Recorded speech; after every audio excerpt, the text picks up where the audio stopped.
محمد السلام عليك يا رسول الله السلام عليك حبيبي يا نبي الله السلام عليك يا رسول الله السلام عليك حبيبي يا نبي الحمد لله الذي بنعمته تتم الصالحات.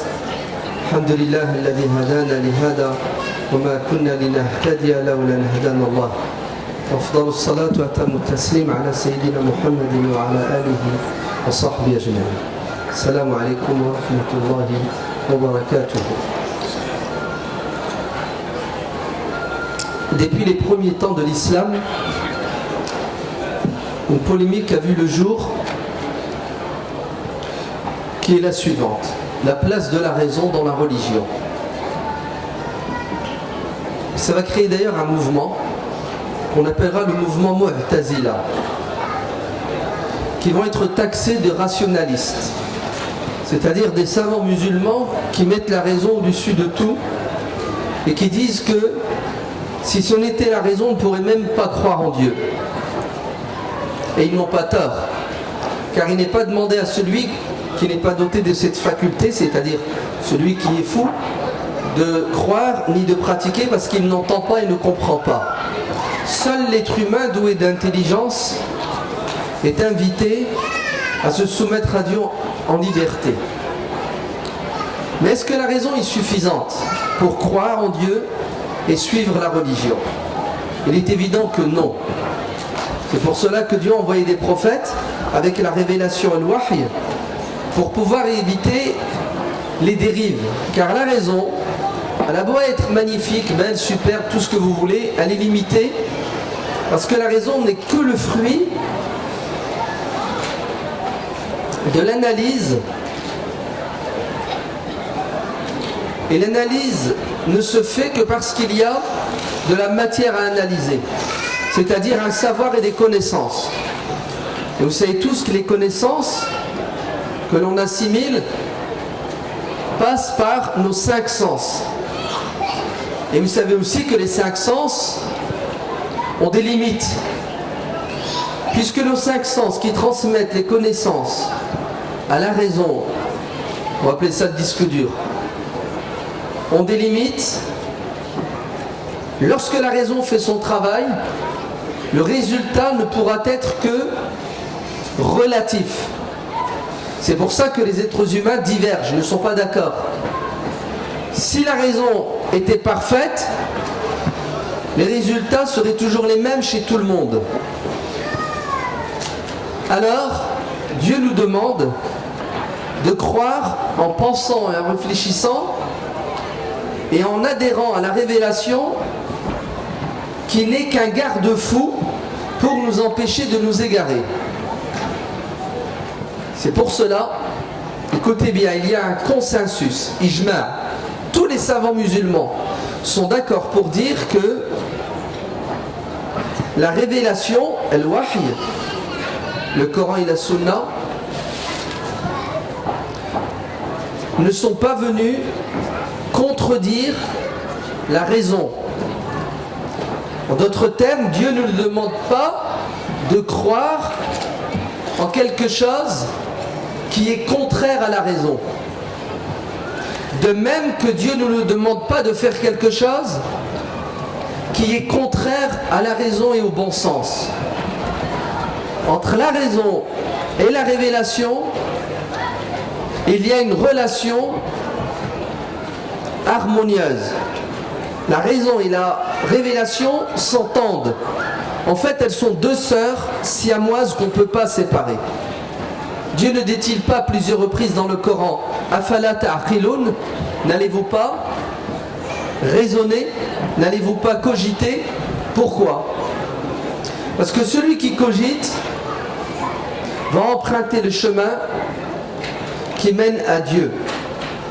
Voltaire n'avait-il pas dit: s'il n'y avait pas d'horloger, il n'y aurait pas d'horloge? N'est-ce pas? S'il n'y avait pas l'horloger, l'horloge n'existerait pas. S'il n'y a pas le boulanger, le pain n'existe pas. Toute créature a besoin d'un créateur. Donc vous voyez bien que la raison mène à quoi? Mène à la croyance, à la soumission à Dieu. Am khuliqu min ghayri shay'in am humul khaliqun. Dieu dit dans la sourate At-Tur, ont-ils été créés à partir de rien ou sont-ils eux-mêmes, nous les humains, des créateurs? Vous créez? Vous vous êtes créés? L'homme a créé l'homme? Très bien. Puisque la raison est nécessaire pour croire en Dieu et que seuls ceux qui sont dotés de la raison sont invités à croire en Dieu, l'enfant n'est pas responsable. La personne âgée grabataire qui a perdu la raison n'est plus responsable. Celui qui dort n'est pas responsable. Puisque la raison est nécessaire pour croire en Dieu, est-ce que vous pensez et croyez que Dieu va nous demander de croire ou de faire quelque chose qui est contre la raison? Non. Puisqu'il nous demande d'utiliser la raison pour lui obéir. Ainsi, notre religion, elle est logique, tout simplement. Notre religion est en symbiose avec le bon sens. Dieu ne dit-il pas dans le Coran, Inna Allah ya'muru bi quoi?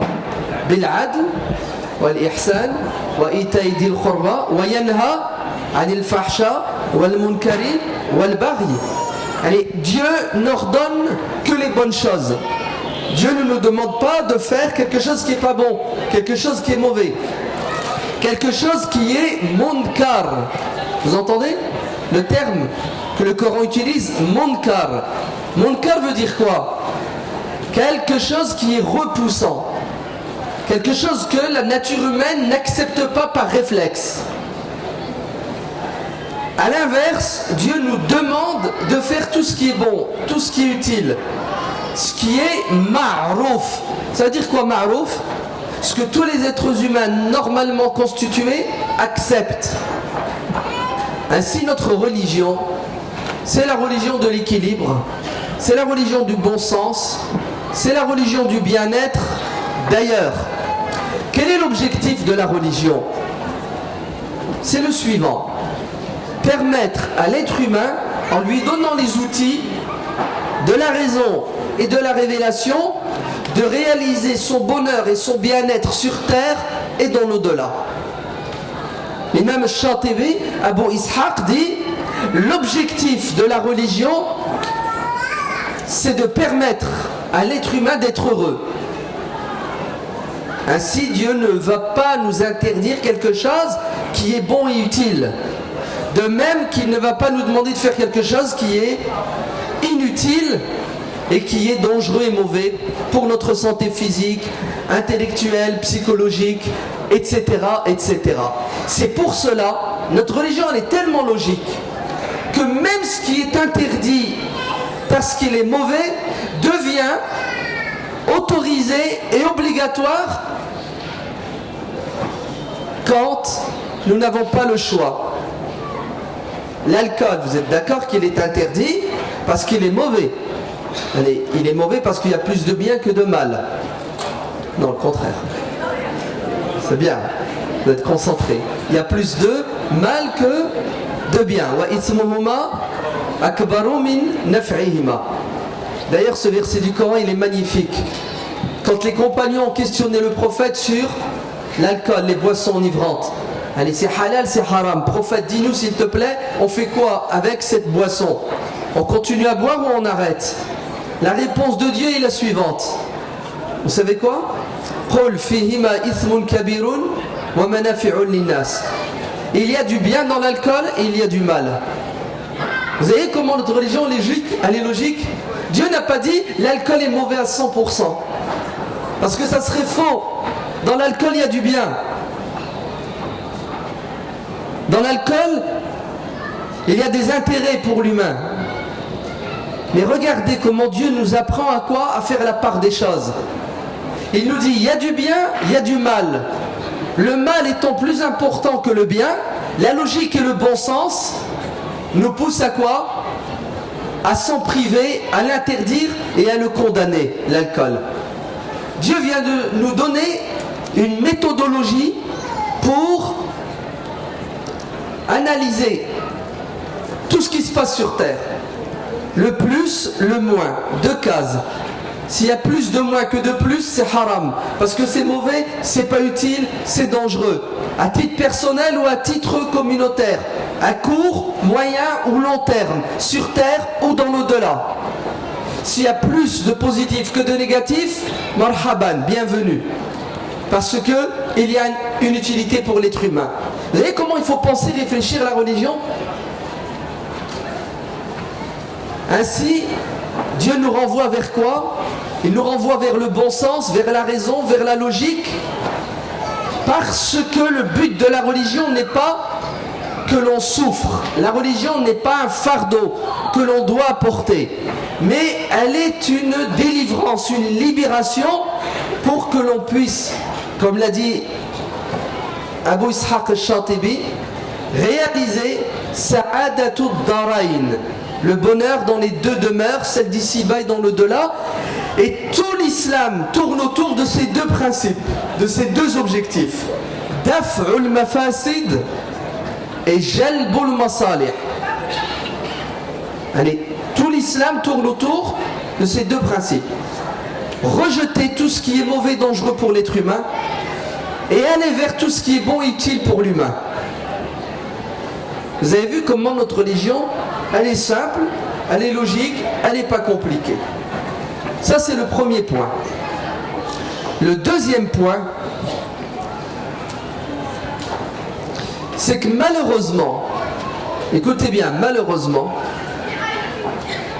il va y avoir un bras de fer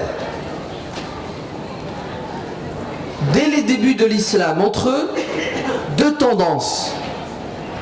Une qui dit la raison vous la mettez de côté, on doit croire sans comprendre et on doit obéir même à contre-cœur.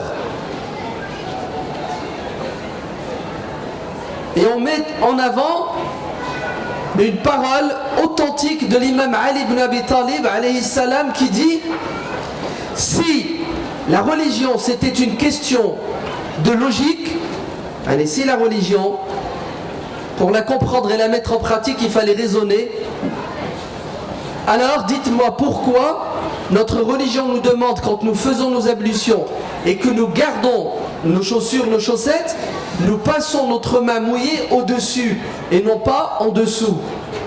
Si c'est une histoire de logique, l'islam, la religion nous aurait demandé de frotter nos chaussons, où ça? Le bas ou le haut?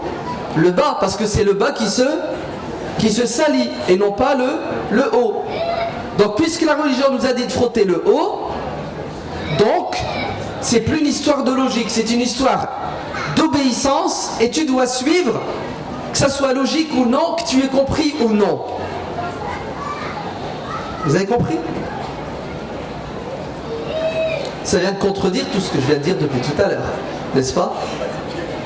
Alors vous allez voir un courant qui dit: tais-toi, ouais, pour pas dire autre chose, ouais, et marche, que ça te plaise ou non, logique ou pas logique, tu souffres ou tu souffres pas, peu importe. Et un autre courant, et les deux sont des extrémistes, hein, un autre courant qui dit: il faut remettre en question même certains fondamentaux de la religion, parce qu'ils ne vont pas dans le sens de l'intérêt de l'homme, c'est contre la logique et la raison. Et en vérité, penser comme ça, c'est remettre en question la sagesse de Dieu. Vous vous rendez compte, Dieu est capable de nous demander quelque chose qui est contraire au bon sens et à la raison. C'est pas possible. Dieu, il est hakim, il est sage. Sa parole est sage, sa loi est sage, et tout est fait d'un calcul précis. Deux extrêmes qui sont destructeurs. Ceux qui vous disent qu'il ne faut pas réfléchir, il ne faut pas être logique, font fuir tous ceux qui ont un minimum d'intelligence. Et ceux qui vous disent, vous devez mettre le livre de côté, la religion de côté et suivre la raison, sont dangereux parce qu'ils nous mènent à l'enfer de manière sûre et certaine dans l'au-delà. La solution se trouve dans le juste milieu. C'est quoi le juste milieu? Le juste milieu, c'est, comme dit l'imam al-Ghazali dans son livre Al-Qistas al-Mustaqim, la raison et la révélation sont comme la vue et le soleil. Si tu ne vois pas, le soleil ne te sert à rien. N'est-ce pas? Le soleil est là, mais tu es aveugle. Le soleil ne te sert à rien. Si tu vois et il n'y a pas de soleil, tu es dans le noir. Tes yeux ne te servent à rien. Il faut le soleil et la vue. Le soleil, c'est la révélation, elle vient de Dieu. La vue, c'est l'aql. Il suffit que les deux se rencontrent et vous allez voir qu'ils vont s'entendre. Parce que Dieu, qui nous a créés, sait ce qui est bon et mauvais pour nous. C'est pour cela, on doit faire le mariage entre les deux. Et il n'y a pas de contradiction entre la raison et la révélation. Qu'est-ce qui est en contradiction avec la révélation? C'est l'effort intellectuel de l'être humain qui est relatif. C'est-à-dire je peux me tromper. Je vais dire quelque chose, moi en tant que religieux, au nom de la religion, et vous allez croire que ce que j'ai dit, c'est Dieu qui l'a dit, son prophète, mais en vérité, c'est ma compréhension et mon interprétation de la religion. Ce que Ali ibn Abi Talib a dit, si la religion c'était une affaire de logique, on essuierait le dessous des chaussons, mais c'est Ali qui l'a dit. Avec tout le respect qu'on a pour Ali ibn Abi Talib, ce qu'il a dit n'est pas tout à fait vrai. Vous savez pourquoi? Parce que d'autres compagnons vont dire le contraire. Zayd ibn Thabit, il dit qu'il faut essuyer en dessous des chaussons et non pas au-dessus. C'est dans le Muwatta de l'imam Malik. Donc vous voyez bien que cette parole de Ali, elle est le fruit de quoi? De sa compréhension. Et sa compréhension est humaine. Et ce qui est humain est relatif. Ça peut être vrai comme ça peut être faux. Bien que ce que Ali ibn Abi Talib a dit, c'est logique à une condition. Si vous dites que dans la religion il y a un domaine où la raison n'a plus sa place, tu dois obéir sans discuter. Dieu nous a dit de faire 5 prières. Question, pourquoi 5? C'est comme ça. Dieu a dit 5, amen. Parce que s'il avait dit 7, tu m'aurais dit pourquoi? Pourquoi 7? Pourquoi 4 rak'at al-asr, 3 al-maghrib, 2 subh? Pourquoi cette différence? Chut, tais-toi, raison. Obéis. Pourquoi une partie de la prière à voix haute, une partie à voix basse? Pourquoi un mois de Ramadan? Pourquoi pas 15 jours? Pourquoi pas 3 mois? Pourquoi on tourne autour de la Kaaba? Il y a des actes rituels et l'ibadat. La raison, vous savez ce qu'elle fait? Elle se soumet parce que le but de l'ibadat, les actes rituels, c'est de nourrir l'âme. Et l'âme, comme on ne la connaît pas, on ne la maîtrise pas, Dieu nous a donné les ingrédients spirituels pour l'entretien de l'âme. Et l'âme, c'est un autre domaine qui n'a rien à voir avec la raison. Vous me suivez? Donc, il y a un domaine dans la religion et il faut se soumettre, que ça te plaise ou non, que tu aies compris ou non, parce que l'objectif, c'est la tazkiya, la purification de l'âme. Mais sinon, le reste de la religion nous demande quoi? L'intelligence. La preuve. Un jour, le prophète sallallahu alayhi wa sallam va envoyer un groupe de soldats en mission. Et il va leur dire, vous obéissez à votre chef. Et vous savez tous qu'en islam, Dieu nous demande d'obéir à notre responsable. Dieu dit dans le Coran, wa ati'u Allah wa ati'u Rasula wa ulil amri minkum. Obéissez à Dieu sans restriction, obéissez au prophète sans restriction et obéissez à vos responsables. Sans restriction. Vous avez vu la traduction? Obéissez à Dieu sans restriction. Obéissez aux prophètes sans restriction. Et obéissez à vos responsables. Celui qui obéit à son responsable obéit au prophète. Celui qui obéit au prophète obéit à Dieu. C'est un hadith. Celui qui désobéit à son responsable désobéit au prophète. Celui qui désobéit au prophète désobéit à Dieu. Allez mes chers soldats, allez faire votre boulot. Et ils s'en vont. Sur le chemin du retour, il y a une dispute entre le chef et ses soldats. Et notre chef pète les plombs. Il a le droit, c'est un être humain. Il a dit, oh là là, c'est un compagnon. Il a dit que le compagnon pétait les plombs. Comme si les compagnons c'était des anges. Mais ils ne se trompent pas, ils ne s'énervent pas, ils ne font pas des erreurs. Bref, ce chef va perdre la raison.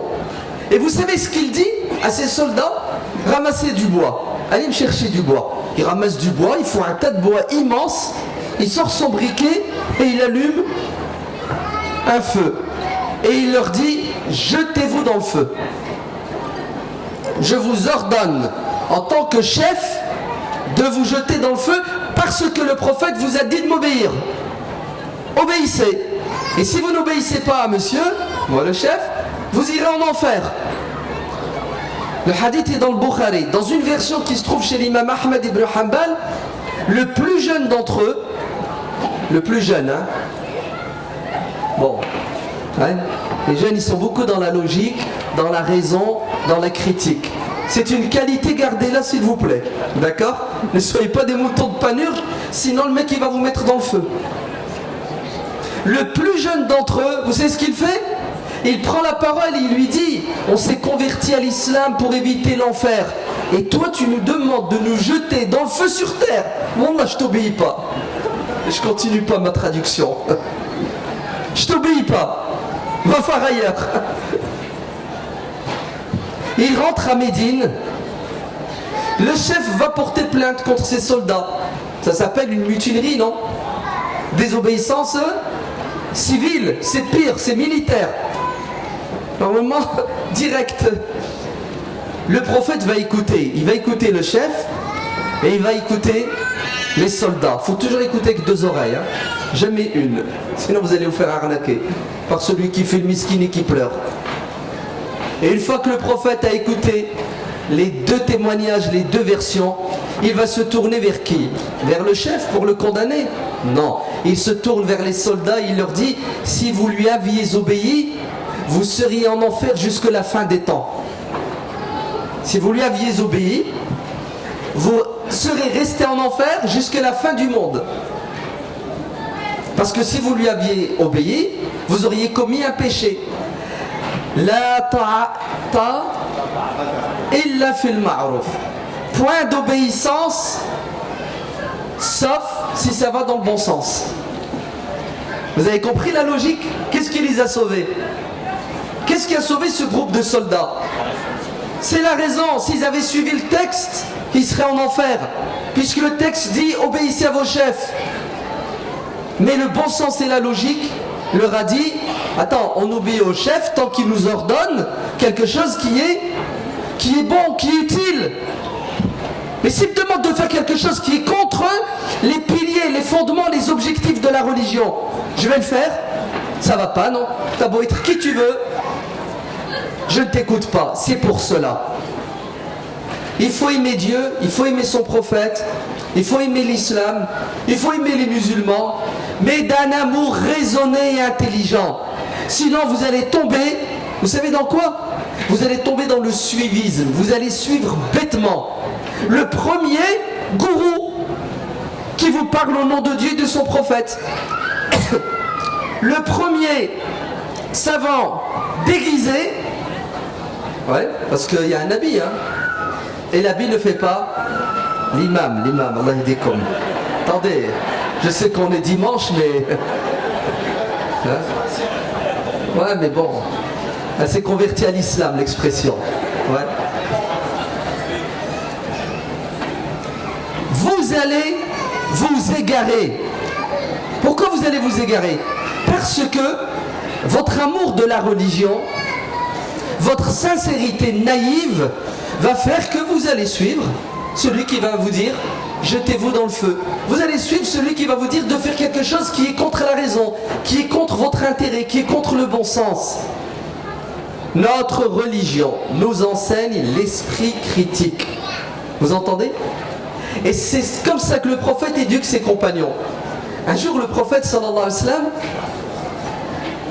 il demande à ses compagnons de faire quelque chose.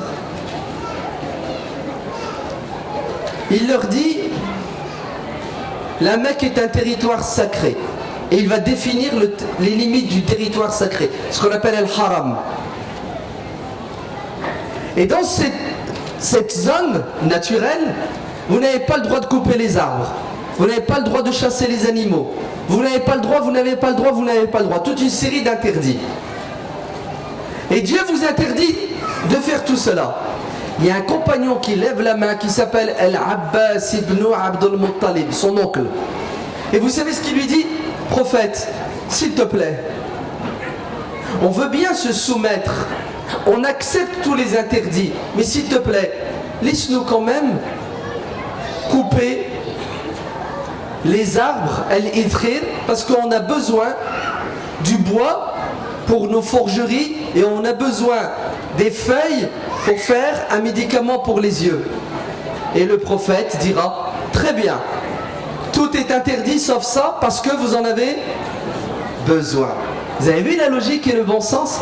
Vous avez vu comment le prophète va dans le sens de l'intérêt des musulmans? Ce qui a été déclaré comme interdit il y a 2 secondes redevient maintenant halal. Pourquoi? Parce qu'il y a un objectif saint et noble. Vous ne pouvez pas comprendre et pratiquer cette religion de manière épanouie si vous vous arrêtez sur des détails aux dépens des objectifs nobles. Vous allez tomber dans des contradictions. Vous vous rendez compte? Par amour, un homme décide de faire le pèlerinage à pied. Et il est fatigué. Et ses enfants le tiennent tellement il est fatigué. Le prophète dit, qu'est-ce qu'il a lui? Ils ont dit, prophète, il a juré, il s'est engagé de faire le hajj à pied. C'est ce qu'il a dit. Mais dites-lui de monter, de prendre la voiture, l'avion. Dieu n'a que faire de sa souffrance. Dieu n'a que faire de ce sacrifice. C'est pas utile, ça sert à rien. Qu'il monte. Vous avez vu la logique et le bon sens? Et des exemples comme ça, on a des dizaines et des centaines. Dernier point. On est en quelle année? 2015.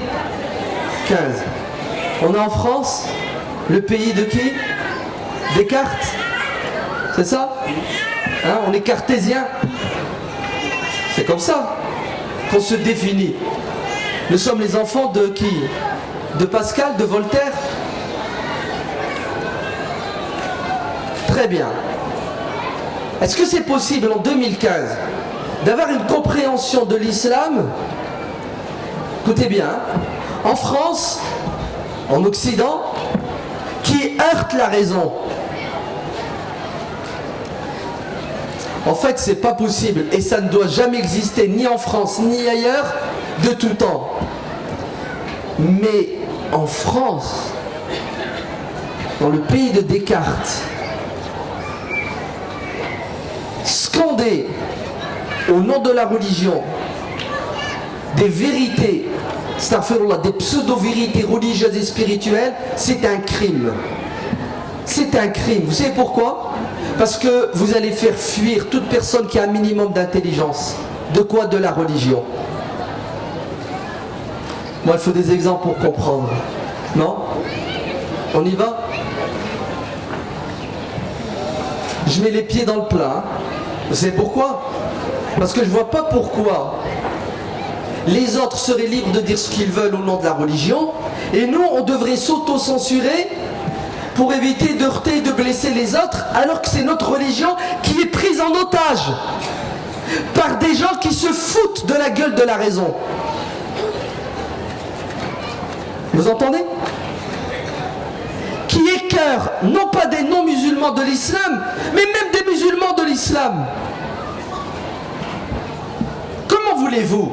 Être fier d'une religion et y croire et la revendiquer lorsque vous avez des religieux au nom de Dieu et de son prophète qui vous disent la terre ne tourne pas.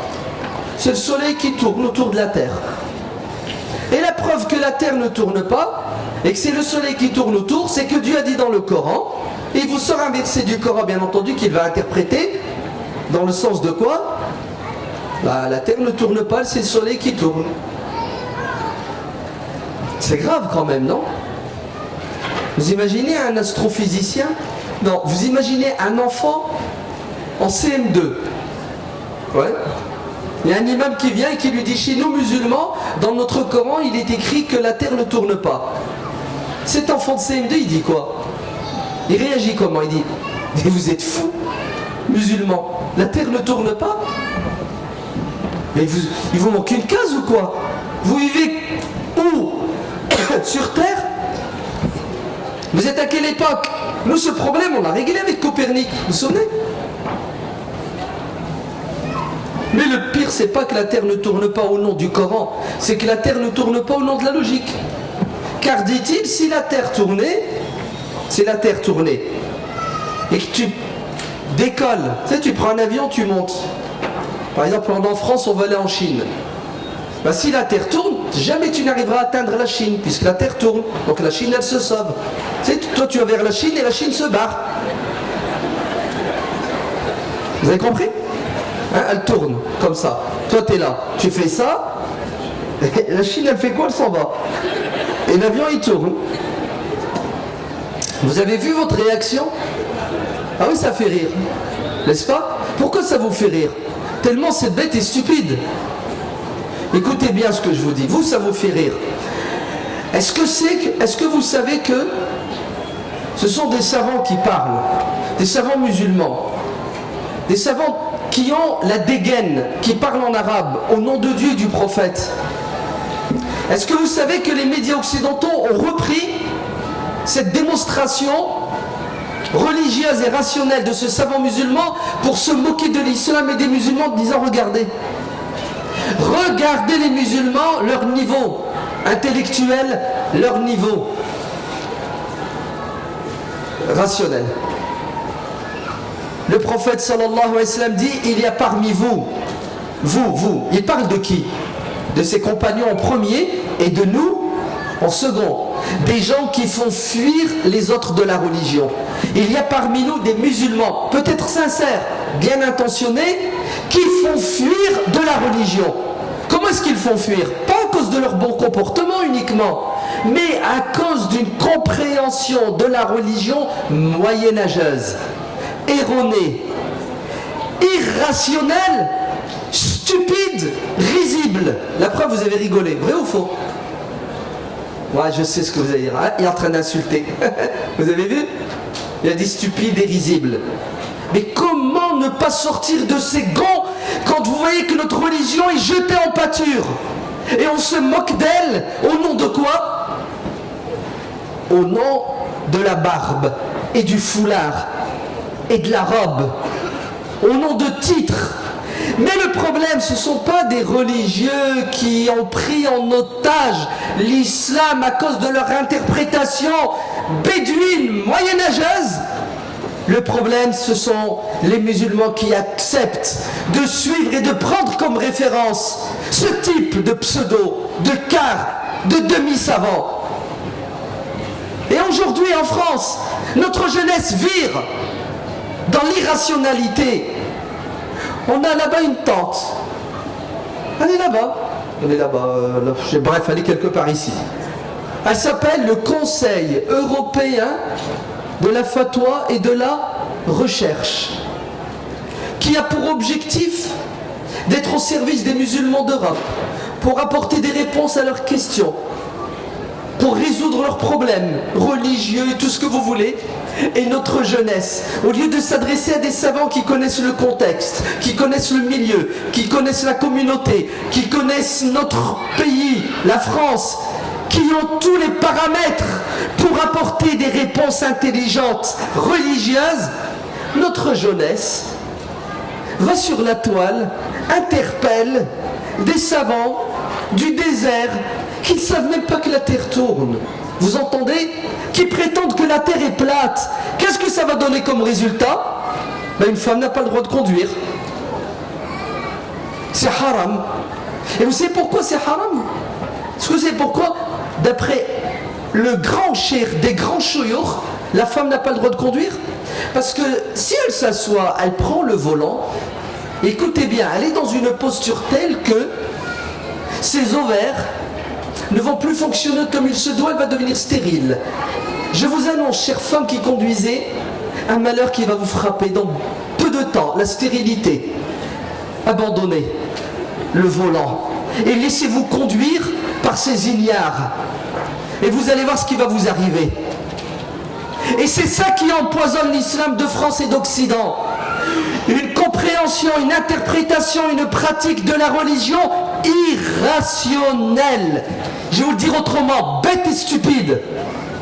Du style, vous êtes prêts? On va faire la sunna du prophète, sallallahu alayhi wa sallam. Ah, il se moque de la sunna. Ça, c'est la mise en garde pour demain. On va faire la sunna du prophète. Comme la plupart des gens ne font pas cette sunna, moi je vais la faire.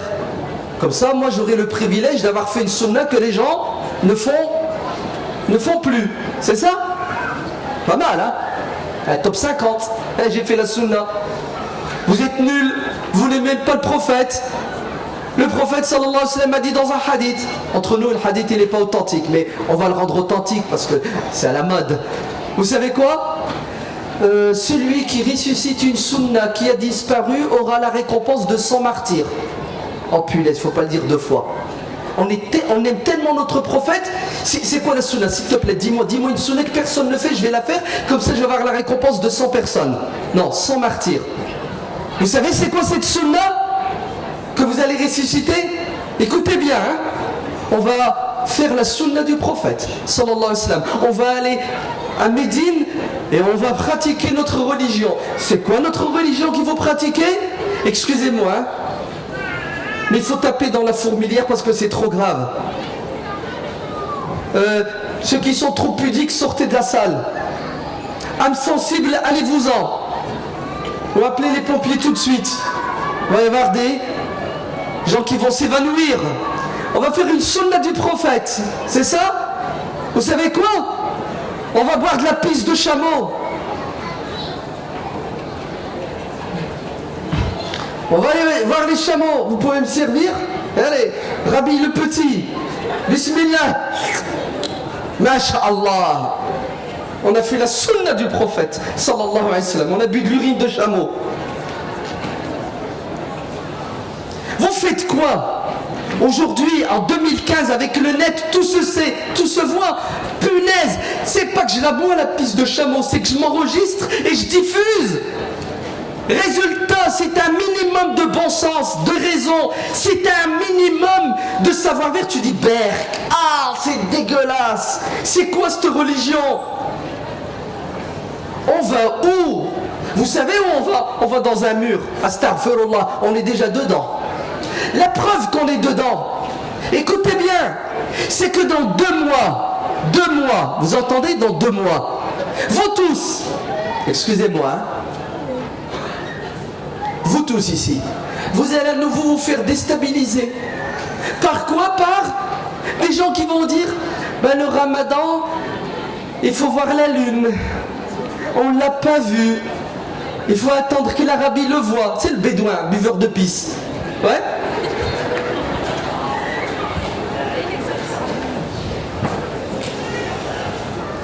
C'est trop, hein? Ah oui, c'est trop. J'exagère, hein, franchement. Ah ouais.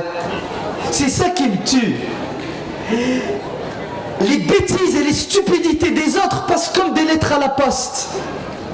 Le bon sens et la logique aujourd'hui, c'est quoi? C'est arrête, t'exagères, hein. Pourquoi tu fais ça? Pourquoi tu dis ça? Écoutez bien la gravité du problème. À chaque fois que le ramadan arrive, tout le monde se moque de nous. Ah, vous avez jeûné, mais le croissant n'est même pas né. Comment vous avez fait pour le voir? Il n'est même pas né. Comment vous avez avez fait? Comment vous faites, musulmans? Il y en a qui jeûnent le jeudi, un qui jeûne le vendredi, un qui jeûne le samedi. Waouh, vous avez 3 lunes. 3 lunes. Comment vous faites? Comment vous faites pour vous diviser, vous disputer sur un truc aussi banal? Aussi banal. On a tous des iPhones. Tu tapes, tu télécharges l'application et il te dit la lune, le croissant, tel jour, telle heure, telle minute, telle seconde, tel centième de seconde pour 1000 ans, même 1000 ans en arrière. Et vous ne voulez pas vous soumettre au bon sens et à la logique. Ah, ben attends, le prophète sallallahu alayhi wa sallam a dit, jeûnez lorsque vous le voyez. Si vous ne le voyez pas, vous jeûnez pas. Mais comment voulez-vous que des aveugles le voient, le croissant? Ils n'ont pas d'intelligence et de raison. La vue, c'est la vue de l'intelligence et non pas des 2 prunelles. Puisque vous tous ici, vous ne l'avez pas vu. C'est quelqu'un qui vous l'a dit. Et pourquoi vous faites confiance à quelqu'un qui prend des jumelles et qui le cherche ou un télescope acheté à Lidl? Ouais. Tiens, on va le voir. Alors que l'astrophysicien qui a 30 ans d'expérience, il vous dit, le croissant lunaire, tel jour, à telle heure, telle minute, telle seconde, tel centième de seconde. Est-ce que vous connaissez Philoé? C'est comme ça qu'il s'appelle? Vous avez déjà entendu parler de ce mec? Non? Ben c'est pas un mec. Vous savez c'est quoi? C'est Philae. Philae. La NASA. C'est quoi Philae? Écoutez bien, ils ont envoyé un robot, pas sur la Lune, pas sur Mars. Mars a des millions de kilomètres. Hein. Non, non, vous savez sur quoi? Écoutez bien, sur une comète. Vous savez c'est quoi une comète? Une comète, c'est un truc qui bouge. C'est pas... Ils ont envoyé sur une planète, tu vois, elle est là, c'est bon. Tu la vises, boum, tu l'envoies, il tombe.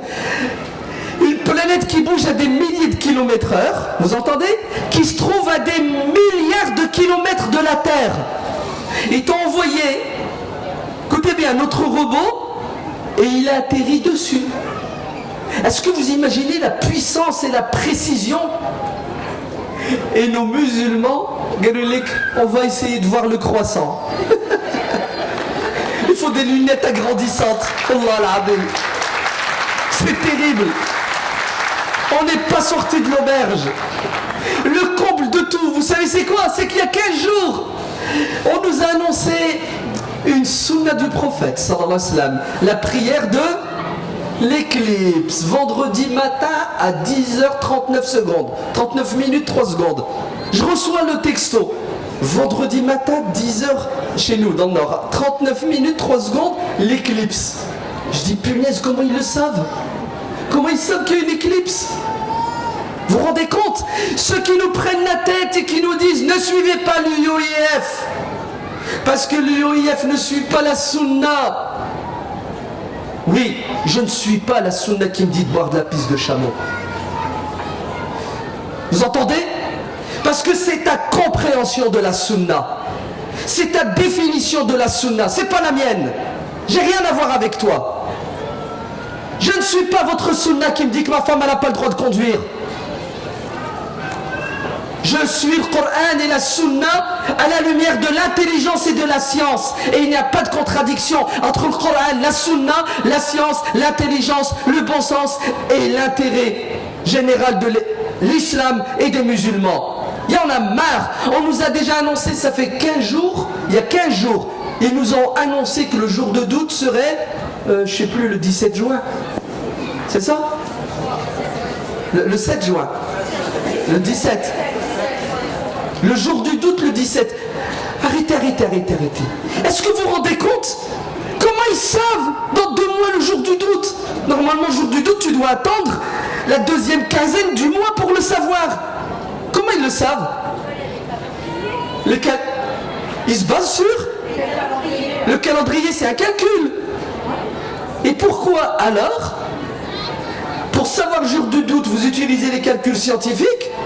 Et pour définir la naissance de croissant, vous voulez plus des calculs scientifiques. Une chose est son L'imam Ibn Qayyim al-Jawziyya dit Al-Shari'atu, la Sharia, la loi de Dieu, ne demande pas aux croyants de croire en deux choses contradictoires et de faire deux choses impossibles. Vous entendez? La ta'muru bil mutanaqidayn wa la tufarriqu bayna al mutamathilayn. Impossible. Dieu ne peut pas te demander une chose et son contraire. Il y a une logique et un bon sens. Et on n'en veut pas. Alors écoutez bien. Et je vais conclure sur ça.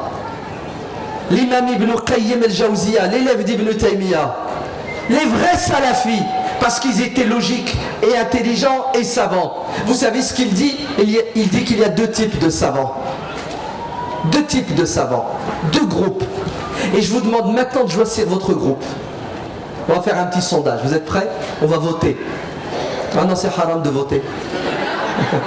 Ah bah oui, c'est haram de voter. Bah si, le prophète sallallahu alayhi wa sallam, il a dit que la démocratie c'est haram. Bah je vais l'inventer le hadith. Bah arrêtez, je vais le créer. Alors, il faut bien que je reste au pouvoir. Et vous savez qui c'est qui va me l'inventer le hadith? C'est lui. Parce que Pharaon, il avait toujours à côté de lui qui? Des magiciens, des imams, des savants. Vous entendez? Qui rendent le halal haram et le haram halal. Des imams et des savants qui disent aux gens, jetez-vous dans le feu, obéissez à celui qui dirige, même si vous fouettez le dos et vous prend votre argent. Ah bon, elle est belle celle-là. Le mec qui me pique mon fric, je lui dis, tu veux mon code bancaire? Vous avez vu? Regardez, ça fait rire, hein? Mais il y a des milliers de gens qui meurent. Il y a des gens qui meurent en Égypte aujourd'hui, par centaines. Il y a des femmes qui se font violer 10-15 fois dans une journée en Égypte aujourd'hui. Et je ne vous parle pas de la Syrie, et je ne vous parle pas de tous les pays musulmans où les peuples musulmans en ont marre. De qui? Des pharaons et des magiciens de pharaon. Les pseudo-savants 2 centimes qui ont vendu leur âme au diable. Car ils sont contre la liberté, ils sont contre la démocratie, ils sont contre l'égalité entre les citoyens. Tout ce qui les intéresse, c'est quoi? C'est leur compte bancaire. Je parle des imams. Ceux qui ont le pouvoir, on sait qu'est-ce qui les intéresse. L'imam Ibn al-Qayyim a dit, il y a deux types de savants. Ceux qui disent, Dieu a dit, le prophète a dit. Qala Allah, qala Rasul. Et un autre type de savants, ceux qui disent, qu'est-ce que Dieu veut dire? Qu'est-ce que le prophète veut dire?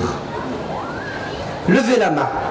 Ceux qui adhèrent au premier groupe de savants. Donc, ceux de droite, les savants qui disent Dieu a dit, le prophète a dit. Qui est pour ce groupe de savants? Levez la main. N'ayez pas peur, hein, vous n'aurez rien. Ouais, matrafouche. Non, levez. Wallah, c'est juste pour que je vois. Ouais. Le deuxième, alors je répète, à droite, Dieu a dit, le prophète a dit. Ça, c'est des savants, leur discours, leur approche de la religion, c'est Dieu a dit, le prophète a dit. Bon, il y en a qui rajoutent, et les salafs salih ont dit. D'accord? Mais bon, Dieu a dit, le prophète a dit. Et un autre groupe qui dit, qu'est-ce que Dieu veut dire? Qu'est-ce que le prophète veut dire? Vous faites la différence, vous avez pigé. Ceux qui sont littéralistes, Dieu a dit, le prophète a dit, tais-toi, pas de question, c'est pas, tais-toi. Et ceux qui disent, attendez, on va comprendre, on va analyser, on va réfléchir, on va voir on va lire entre les lignes, le premier sens, le second degré, vous comprenez? Là, on cherche l'objectif, le but, la raison, c'est ça? Allez, on y va. Ceux qui sont pour le premier groupe, Dieu a dit, le prophète a dit. Bon, baissez la main. Ceux qui sont pour le deuxième groupe, qu'est-ce que Dieu veut dire? Qu'est-ce que le prophète veut dire? Ah, baissez, majoritaire. Ils sont trop forts. C'est la conférence de Tariq avant? Ah, j'étais pas là. Ah bah c'est bon, c'est bon, Tariq a fait le boulot, il fallait me le dire, ça m'aurait évité de tuer ma gorge depuis 1 heure. Alors écoutez, l'imam Ibn al-Qayyim dit Wal-'arifu billah regardez la formule qu'il utilise, Al-Arif Billah, celui qui connaît réellement Dieu, celui qui a bien pigé la religion. Vous savez c'est lequel? C'est le savant qui dit, qu'est-ce que Dieu veut dire? Qu'est-ce que le prophète veut dire? C'est celui qui comprend la religion à la lumière des objectifs, à la lumière du bon sens, à la lumière, à la lumière, à la lumière. Bon, je m'arrête ici. Non? Toi, tu veux m'achever, toi? Non. Vas-y. J'ai plus de voix, j'ai plus de nerfs. Que Dieu vous bénisse. Allah yahfadkoum. السلام عليك يا رسول الله السلام عليك حبيبي يا نبي الله السلام عليك يا رسول الله